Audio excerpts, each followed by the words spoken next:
मनुवादी और घोड़ा, इनको जितना पीटो उतना ही थोड़ा। आप मुझे बताइए कि बाबा साहेब से बड़ा कोई भी इस धरती पर विद्वान है क्या? और उसी ईश्वर जिसकी हम आज, हमारा समाज आज जिसकी पूजा कर रहा है, जिन पत्थरों की मूर्तियों की पूजा कर रहा है, एक भी इंसान अगर यहाँ पर ये बता दे कि उनको उनके भगवान, उनके ईश्वर ने, उनकी कृपा से उनको कुछ मिला है, तो मैं उसको 5 करोड़ रुपए तो मैं ही देकर जाऊंगी। मेरी आखिरी सांस तक मैं जन जन तक आपके मिशन मूवमेंट को, आपके विचारों को पहुंचा कर रहूंगी, और वही मैं कर रही हूँ। कि जय भीम से बड़ा कोई नाम नहीं, जो जय भीम का ना हुआ वो इंसान नहीं। लोग पूछते होंगे पत्थरों को, लेकिन जय भीम से बड़ा कोई भगवान नहीं। इसलिए हमको हमेशा जय भीम बोलना चाहिए। क्योंकि और एक और बात कि देखिए, मैं यहाँ भाषण करने तो नहीं आई हूँ, तो अगर आप लोग मुझे सुनना चाहते हैं तो प्लीज़ जो भी खड़े हैं वो बैठ जाएं, और कुछ थोड़ा थोड़ा आप लोगों से बात करूँगी और उसका जवाब देंगे तो मुझे अच्छा लगेगा। सबसे पहले मैं आप लोगों से पूछना चाहती हूँ कि मनु का जो विधान था और आज जो संविधान है, विधान का मतलब होता है जो चला आ रहा है और जो एक ही के संरक्षण में होता है, लेकिन संविधान का मतलब होता है जो सबके लिए समान होता है। इसलिए मनु का जो विधान था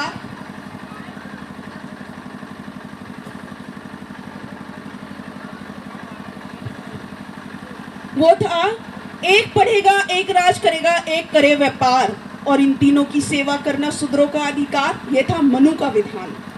और सब पढ़ेंगे, सब राज करेंगे, सब करें व्यापार, और अपनी अपनी सेवा करें सब। ये है बाबा साहेब का संविधान। तो हमको इक्वलिटी, हमको समानता अपने अंदर स्थापित करनी होगी। और आप लोगों से एक सवाल पूछना चाहती हूँ, अगर आप ईमानदारी से उसका उत्तर दें तो आप मुझे बताइए कि बाबा साहेब से बड़ा कोई भी इस धरती पर विद्वान है क्या? बताइए। बाबा साहेब से ज़्यादा पढ़ा लिखा इस पूरी दुनिया में कोई है क्या? तो बाबा साहेब से बड़ा हितैषी हमारा इस दुनिया में कोई है क्या? नहीं ना। वही बाबा साहेब जो हमको 22 प्रतिज्ञाएं दे गए। अब हम कहते तो हैं कि हाँ, बाबा साहेब से बड़ा कोई विद्वान नहीं है, कोई पढ़ा लिखा नहीं है और कोई हमारा हितैषी भी नहीं है, लेकिन क्या हमने उनकी बात को माना? क्या हमने उनके बताए हुए रास्ते को फॉलो किया? नहीं किया। और जो बाबा साहेब अपने 3 गुरुओं को मानकर चले गए, जिन्होंने इस देश को और इस भारत की नारियों को और भारत की जनता को, जो अछूत थे, जो पिछड़े थे, जिनको कोई अधिकार नहीं था, उनके लिए पूरी जिंदगी उन्होंने लगा दी, और उन्हीं की बात को हमने नहीं माना। क्योंकि ये जो भारत देश है, ये क्रांति और प्रतिक्रांति का भारत रहा है।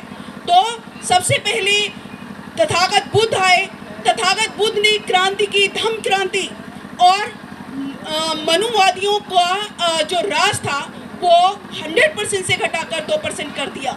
तो धम्म पूरे भारत में फैल गया और धम्म की तरह ही लोग जीने लगे, सबको समानता मिलने लगी, महिलाओं को अधिकार मिलने लगे।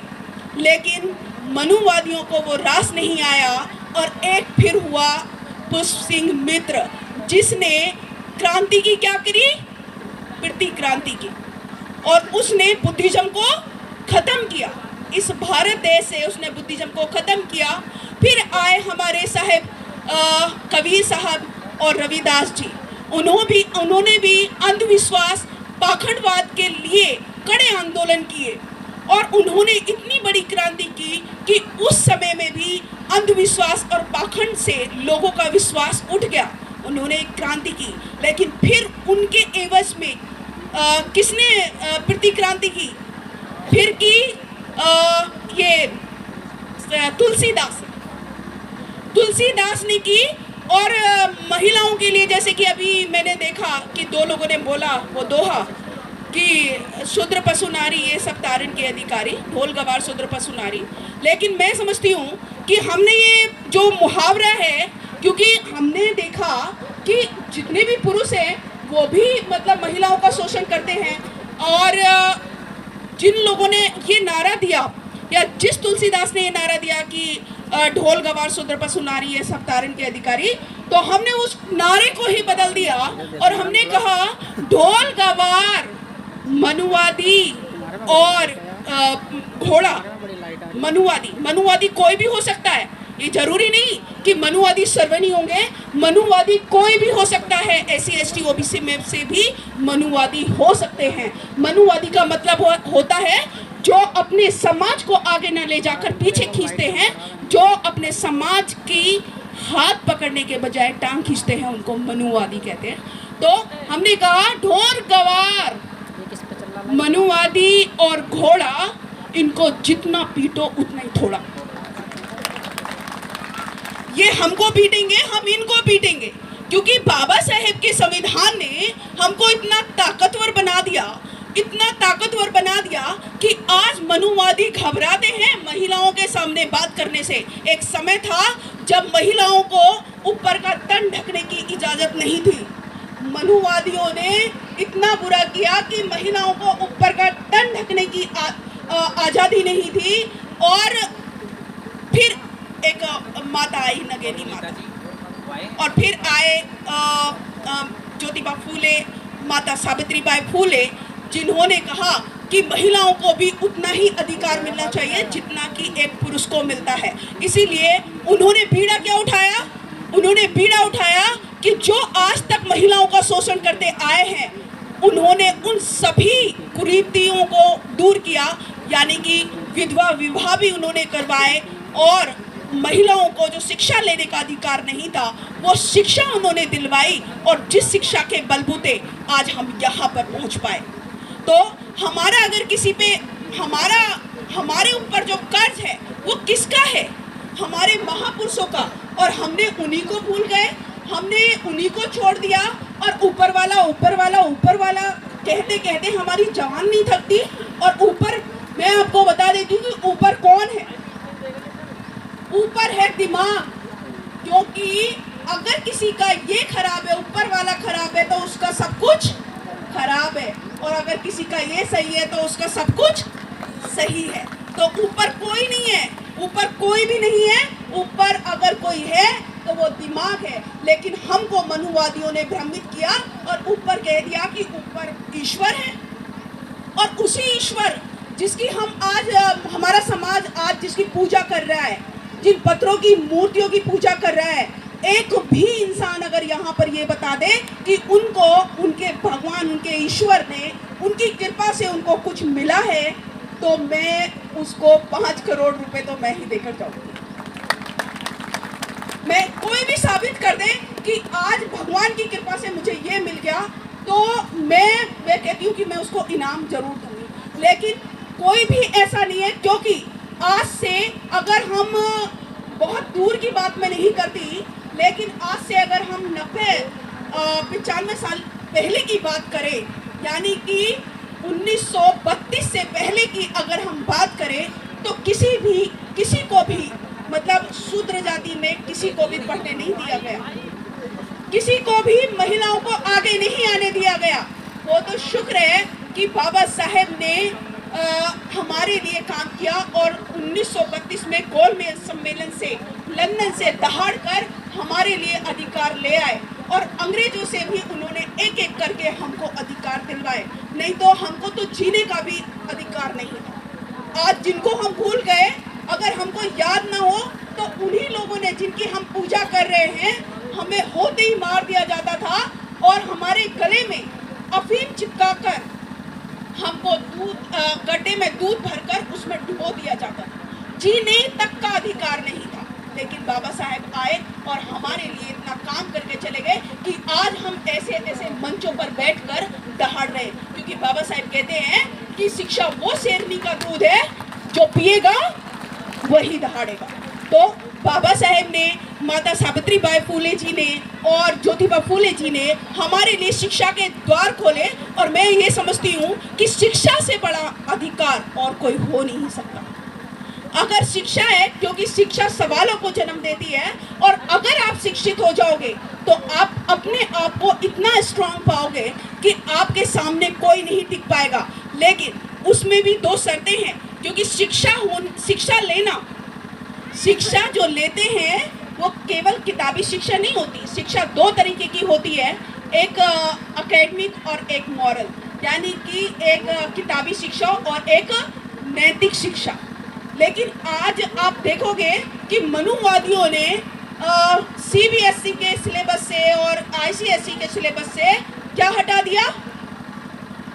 नैतिक शिक्षा की बुक हटा दी, क्योंकि वो नहीं चाहते कि हमारे बच्चों में भी वो संस्कार आए। इसीलिए मैं आपको कहती हूँ कि यदि आपको चाहिए कि हमारा बच्चा बड़ा होकर आईएएस, डॉक्टर, पीसीएस तो बने, लेकिन आईएएस, डॉक्टर, पीसीएस बनने के बाद भी अगर वो गुलाम ना बने, तो उसके लिए हमको क्या करना होगा? हमको अपने आप को और अपने बच्चों को महापुरुषों की विचारधारा से तराशना होगा, तब तो हम बन पाएंगे। अदरवाइज आप देख लीजिए कि चाहे कितना भी बड़ा इंसान क्यों ना हो, चाहे अगर उसके अंदर महापुरुषों की विचारधारा नहीं है, तो उसको कदम कदम पर ठोकर मार दी जाएगी, कदम कदम पर उसका शोषण होगा। और उसका लाइव एग्जाम्पल हम आज की जो राष्ट्रपति हैं उनको भी देख सकते हैं, और जो हमारे पिछले जो कोविंद जी हमारे चले गए राष्ट्रपति, हम उनको भी देख सकते हैं कि उनका पहले व्यक्ति होने के बावजूद भी उनको कैसे धक्के मिले थे। तो हमको समझना पड़ेगा, खासकर महिलाओं से मेरी अपील है, क्योंकि बाबा साहेब कहते हैं कि विचारों को अपनाओ, विचारों में बहुत पावर है। अगर कोई विचारों को नहीं अपना रहा तो कुछ नहीं होने वाला इस देश का। इसलिए बाबा साहेब कहते हैं कि मेरी जय जयकार करने से आपको कुछ हासिल नहीं होगा, मेरे विचारों पर आप चलोगे तो आपको कुछ हासिल होगा।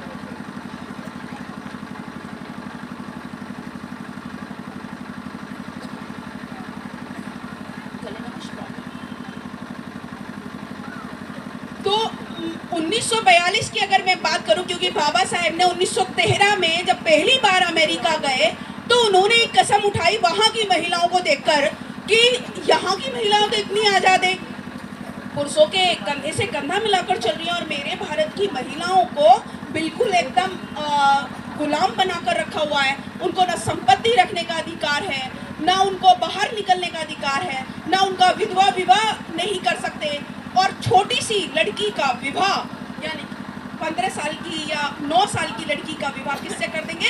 30 साल के। तो ये सारे जब देखे बाबा साहेब ने, तो वहाँ पर एक कसम उठाई कि चाहे कुछ भी हो जाए, मैं अपने भारत की महिलाओं को आज़ादी दिलाकर रहूँगा। और वो बाबा साहेब ने किया कि नहीं किया? किया ना। और आज हम उन्हीं को भूल गए। आज क्या हमारे बाप दादा या हमारे पूर्वज किसी ईश्वर की पूजा नहीं करते थे? क्या उस भगवान को हम पे तरस नहीं आया? या वो भगवान भी जातिवादी हो गया कि ये शूद्र हैं, ये SC ST OBC हैं, इनको कोई अधिकार नहीं मिलना चाहिए? क्या भगवान भी जातिवादी था? अगर भगवान भी जातिवादी था या भगवान भी जातिवादी है, तो हम क्यों मान रहे हैं उसको, जिसके नाम पर आज भी हमारा शोषण हो रहा है? उसी धर्म के नाम पर जो हमारा शोषण हो रहा है, हमको गुलाम बनाया जा रहा है, फिर भी हम उस धर्म को अपनाए हुए हैं। बाबा साहब ने कहा कि हम हिंदू नहीं हैं, और ये बात वो कहकर गए, प्रूफ भी करके गए। बाबा साहब ने कहा कि बाबा साहब हमारी माँ है, और इस बात को उन्होंने प्रूव किया 20 फरवरी 1929 में, जब महाराष्ट्र के वर्धा जिले में घटना हमारे तमाम लोगों के लिए एक आंदोलन चल रहा था। जब आंदोलन चल रहा था तो उसमें हमारे हक अधिकारों की बात हो रही थी, और हक अधिकारों की बात होने के लिए गांधी भी वहां पर जाकर बैठ गया, क्योंकि गांधी भी कहता था कि मैं भी शोषितों का हितैषी हूँ। तो गांधी वहां जाकर बैठ गया, और जब गांधी वहां बैठे तो उन्होंने कहा, 8 दिन हो गए उस आंदोलन को चलते हुए, बाबा साहब अपने 26 अलीपुर रोड पे थे, लेकिन लास्ट के दिन बाबा साहब गए वहां पर, और जब वो गए तो ऐसी महिलाएं भागी भागी दौड़ी दौड़ी आई कि हमारे मसीहा बाबा साहेब आ गए।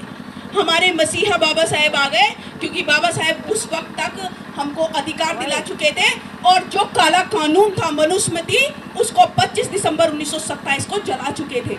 इसलिए बाबा साहेब एक मसीहा के रूप में सामने आए और सबने उनकी जय जयकार की। तो गांधी को ये बुरा लगा और गांधी ने कहा कि डॉक्टर अम्बेडकर, मैं भी समाज का हितैषी हूँ, आप भी समाज के हितैषी हो, मैं भी समाज का भला करना चाहता हूँ, आप भी समाज का भला करना चाहते हो, फिर इन लोगों ने आपका स्वागत क्यों किया, मेरा क्यों नहीं किया? मैं तो इनके साथ 8 दिन से बैठा हूँ, मेरा तो इन्होंने जय जयकार नहीं की, आपकी क्यों की? तब जानते हैं बाबा साहेब ने क्या कहा? बाबा साहेब ने कहा कि मिस्टर गांधी, आप इनकी दाई माँ हो सकते हो जो झूठा सच्चा प्यार दिखाती है, लेकिन मैं इनकी इस समाज की माँ हूँ। और माँ, आप जानते हो कि माँ गीले में खुश सोएगी, सूखे में बच्चे को सुलाएगी, और माँ को चाहे कितना भी प्रॉब्लम हो लेकिन अपनी औलाद को वो दिल से अलग नहीं करती। इसीलिए बाबा साहेब ने कहा था कि मैं इस समाज की माँ हूँ। अब ये सुनकर गांधी जी तिल मिला गए और उन्होंने कहा कि डॉक्टर अम्बेडकर, आप मुझे समझाओगे? जितनी आपकी उम्र है उतने दिन तो मुझे राजनीति करते हुए हो गए, आप मुझे समझाओगे? तब जानते हैं हमारे मसीहा बाबा साहब ने क्या कहा? मिस्टर गांधी, मुझसे एज की नहीं एजुकेशन की बात कीजिए, क्योंकि एज की जो बात करते हैं वो मूर्ख लोग करते हैं। इसलिए बाबा साहब ने कहा। लेकिन हमने क्या किया? हमने तो उनकी बात को नहीं माना।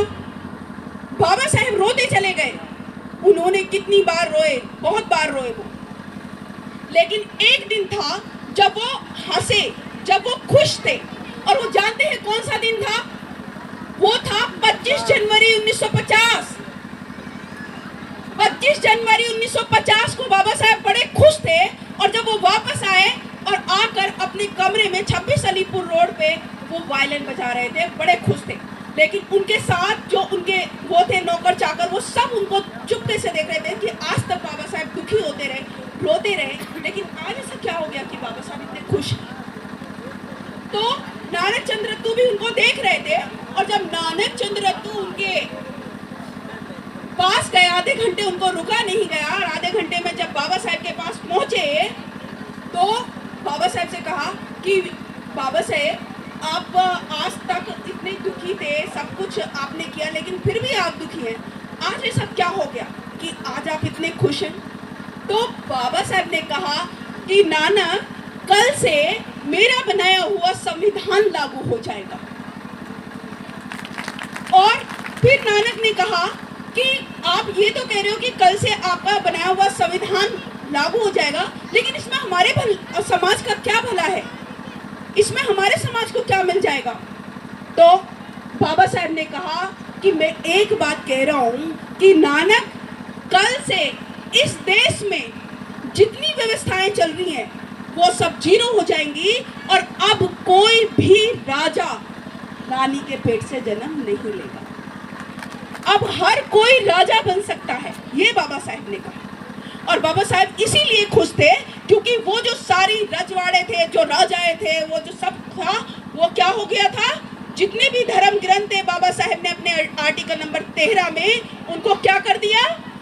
यानी कि बाबा साहब ने संविधान के आर्टिकल नंबर 13 में मनुवाद की तेरावनी कर दी। आर्टिकल नंबर 13 में ये बाबा साहब ने किया, लेकिन हम उन्हीं बाबा साहब को भूल गए, क्योंकि हम समझ ही नहीं पा रहे कि हमारे लिए, मैं ये कहती हूँ कि जिन ईश्वरों की, जिन भगवानों की हम पूजा कर रहे हैं, वो भगवान भी बाबा साहब से भीख मांग रहे हैं कि हमारा मंदिर बनवा दो, हमारी मस्जिद बनवा दो। और वही बाबा साहब ने बनवाया, और मस्जिद को भी जगह दी और मंदिर को भी जगह दिया। और हमको लगता है कि वो हमको कुछ देंगे, वो हमारे बाबा साहब से भीख मांग रहे हैं और हमारा समाज उनसे भीख मांग रहे हैं। तो दोहरा पे नहीं, कैसे हम इस समाज की तरक्की कर पाएंगे? अगर हम इस समाज को बदलना चाहते हैं तो बाबा साहब की एक बात को याद रखना पड़ेगा। 27, 28, 29 जुलाई 1956 में 3 दिन तक बाबा साहब अपने 26 अलीपुर रोड पर रोते रहे, 3 दिन तक लगातार रोते रहे। तो बाबा साहेब से नानक चंद्रतु ने पूछा कि बाबा साहेब, आपने सब कुछ तो दे दिया समाज को, हिंदू कोड बिल भी दे दिया, इस समाज को संविधान भी दे दिया, महिलाओं को हक अधिकार भी दे दिए, हमारे लोग जो है IAS भी बनने लगे, टीचर बनने लगे, सब कुछ तो दे दिया, फिर आप रो क्यों रहे हो? तो बाबा साहेब ने कहा कि नानक, मेरी तबीयत ठीक नहीं रहती और ये जो मेरे द्वारा दिलाए हुए अधिकार है, इनका फायदा केवल और केवल शहर के लोग उठा रहे हैं, और वही शहर के लोग जो अपने घर में इन्वॉल्व होकर रह गए, जिन्होंने समाज को भुला दिया। ये बाबा साहेब इस गम में रो रहे थे कि मेरा समाज जो है, जिस उम्मीद से मैंने ये सब कार्य को आगे लेकर आया, मेरा समाज उस पर खरा नहीं उतरा। तो मैंने जब ये बात पढ़ी, क्योंकि last 2 year of doctor Ambedkar right में नानक चंद्रतु लिखते हैं, जब मैंने ये बात पढ़ी तो मुझे समझ में आया और मैंने अपने आप से वादा किया कि बाबा साहेब, आपका सपना मुझे नहीं पता कि मैं कितना पूरा करूंगी, लेकिन मेरी आखिरी सांस तक मैं जन जन तक आपके मिशन मूवमेंट को, आपके विचारों को पहुंचा कर रहूंगी, और वही मैं कर रही हूँ। क्योंकि मुझे लगता है कि आज बहुत सारे लोग हैं, मैं मानती हूँ कि आज सोशल मीडिया का ज़माना है, लेकिन आज भी मेरी बहनें इतनी अंधविश्वास में हैं, इतनी पाखंड में हैं, इतनी अनपढ़ हैं कि उनको फेसबुक, इंस्टा और व्हाट्सएप चलाना नहीं आता। फिर उनको कैसे समझाऊं? उनको तो मैं वहीं जाकर समझा पाऊंगी ना। एक किताब मैंने और पढ़ी बाबा साहेब की, और उसमें लिखा था, बाबा साहेब की किताब थी डॉक्टर अम्बेडकर एक संघर्ष, और उसमें लिखा था कि मैं अपना अनुयायी उसी को मानूंगा जो अपने पूरे जीवन में 4 लोगों को जागरूक करे। बाबा साहेब ने कहा ये कि मैं अपना अनुयायी सिर्फ उसी को मानूंगा जो 4 लोगों को जागरूक करे। तब भी मैंने एक कसम उठाई कि बाबा साहेब, आपने मुझे 4 लोगों का टारगेट दिया है, मैं इसमें 0 लगाने का काम करूंगी, चाहे वो 40 हो, 400 हो, 4000 हो, 4 लाख भी हो सकते। तो हमको खुद से, अभी हमारा समाज कर क्या रहे, सामने वाले पर उंगली उठा रहा है, वो ठीक नहीं कर रहा, वो सही नहीं कर रहा, वो ऐसा कर रहा है, वो ऐसा कर रहा है। कभी खुद के अंदर झांक कर देखा है कि मैं क्या कर रहा हूँ या मैं क्या कर रही हूँ? जिस दिन हम अपनी गलतियों को स्वीकार कर लेंगे, जिस दिन हम अपने आप से सॉरी बोलेंगे, और जिस दिन हम अपने आप को पहचान लेंगे, उस दिन इस समाज का कुछ हो पाएगा। अदरवाइज दूसरों की बुराई करते रहिए, कुछ हासिल नहीं होने वाला। क्योंकि कार्ल मार्क्स के पीछे सिर्फ 14 लोग थे। हेड गवार की कोई मूर्ति नहीं बनी। जो संगठन RSS चल रहा है, उनके विचारों से ये परिवर्तन हुआ, और उनके विचारों ने हमारे समाज को गुलाम बनाया। लेकिन बाबा साहेब की हम मूर्ति बनाते हैं, बस मूर्तियों तक सीमित है। बाबा साहेब की पूजा करते हैं, कभी उनके बताए हुए रास्ते पर हमने चलने की कोशिश की? नहीं की। इसीलिए आज हमारे समाज के साथ, हमारे बच्चों के साथ इतना बड़ा शोषण हो रहा है कि उनको एजुकेशन में स्कॉलरशिप मिल रही है, लोगों की नौकरी नहीं मिल रही है, डिमोशन कर दिए गए। ये सिर्फ इसीलिए क्योंकि हमने अपने महापुरुषों की बात को नहीं माना। इसीलिए तो एक महिलाओं के लिए, क्योंकि महिला बहुत सारी बैठी है, आप लोगों को एक छोटी सी बात बताकर जाना चाहती हूँ कि 5 बातों को याद रख लीजिए, 5 बातों को मेरी याद रख लीजिए। पहली बात, शिक्षा। अपने बच्चों की शिक्षा पर ध्यान दीजिए, क्योंकि अगर शिक्षा होगी उनके पास तो वो सब कुछ हासिल कर सकता है। ना केवल अपने परिवार का भला कर सकता है, बल्कि अपने समाज का भी भला कर सकता है। दूसरी बात, संस्कार। क्योंकि हम जैसे संस्कार अपनाएंगे, हमारे बच्चे ठीक वैसा ही संस्कार अपनाएंगे। यदि आप चाहते हो कि आपके बच्चे आपको भगवान माने, तो पत्थरों की मूर्ति को भगवान मानना बंद कर दीजिए, क्योंकि आप उनकी सबसे बड़ी भगवान है। आपसे बड़ा कोई भगवान नहीं है उनके लिए। तो अपने बच्चों को सही संस्कार दीजिए, और सही संस्कार कब आएंगे? जब आप इस तरह के प्रोग्राम में आएंगे, जब आप इस तरह की सभाओं में बैठेंगे, जब आपको महापुरुषों का ज्ञान होगा। तब आप अपने आप को भी और अपने बच्चे को सही संस्कार दे पाएंगे। तीसरा है संगति। संगति, अभी शिक्षा भी हो गई, अभी संस्कार भी हो गए, लेकिन अगर हमने उनकी बच्चों की, क्योंकि बच्चों का दिमाग जो है ना कच्ची मिट्टी की तरह होता है, हम जैसा उनको बनाएंगे वो वैसा ही बनेंगे। तो संगति पर ध्यान दीजिए कि कहीं मेरा बच्चा गलत संगति में तो नहीं है, कहीं मेरा बच्चा ज़्यादा खेल तो नहीं रहा, कहीं मेरा बच्चा ज़्यादा बुरे लोगों में तो नहीं बैठ रहा, जुए शराब में तो लोगों की संगति में तो नहीं है, तब हम कुछ कर पाएंगे। और चौथा है अपनी पहचान। अपनी पहचान बनाना। अभी तक हम दूसरों की पहचान पर जीते आ रहे हैं, लेकिन हमको खुद को अपनी पहचान बनानी पड़ेगी और उस पहचान के लिए खुद ही संघर्ष करना पड़ता है। सपोर्ट आपको मिलेंगे, जैसे कि आज अगर मैं कहूँ कि मुझे सपोर्ट तो मेरे पति का बहुत मिला है, जो रिचपाल सिंह बौद्ध है, उन्होंने मुझे आगे बढ़ाया, उन्होंने मुझे आगे लेकर आए, क्योंकि वो एक चीज़ में बिलीव करते हैं कि मैं किसी भी समाज की तरक्की, बाबा साहेब कहते हैं कि मैं किसी भी समाज की तरक्की महिलाओं की तरक्की से मापता हूँ, इसीलिए वो मुझे आगे बढ़ाने का काम करते हैं। और आज आपको बताते हुए मुझे ये गर्व हो रहा है, मेरे पति को भी होता है कि जब मैं बाहर निकलती हूँ तो मुझे देखकर कोई ये नहीं कहता कि ये रिचपाल सिंह की वाइफ जा रही है, लेकिन मेरे पति को देखकर सब ये बोल देते हैं कि ये शकुन बौद्ध के पति हैं। ये है अपनी पहचान बनाने के लिए। तो अभी हमको खुद पर ध्यान देना पड़ेगा, अपनी मेहनत हमको खुद करनी है, हमें दूसरे से उम्मीद नहीं करनी, क्योंकि मैं ये कहती हूँ कि मैं अपने लिए, अपने हिसाब से, अपने जितना मुझ में दम है मैं अपना काम करूँगी। लोग क्या कर रहे हैं उससे मुझे परवाह नहीं, लेकिन मैं महापुरुषों की विचारधारा को जन जन तक पहुँचाऊँगी, और ये मैंने खुद से प्रण किया है, किसी और से नहीं। इसीलिए 4 लाइन बोलकर अपनी बात को ख़त्म करती हूँ कि रुतबा मेरे शीश को बाबा साहेब आपके संविधान से मिला, और ये जो सम्मान है ये भी मुझे आपके संविधान से मिला। लोग कहते होंगे कि उनको मुकद्दर से मिला है, लेकिन मैं तो कहती हूँ मुझे मुकद्दर भी बाबा साहेब के संविधान से मिला। इसी के साथ अपनी वाणी को विराम कर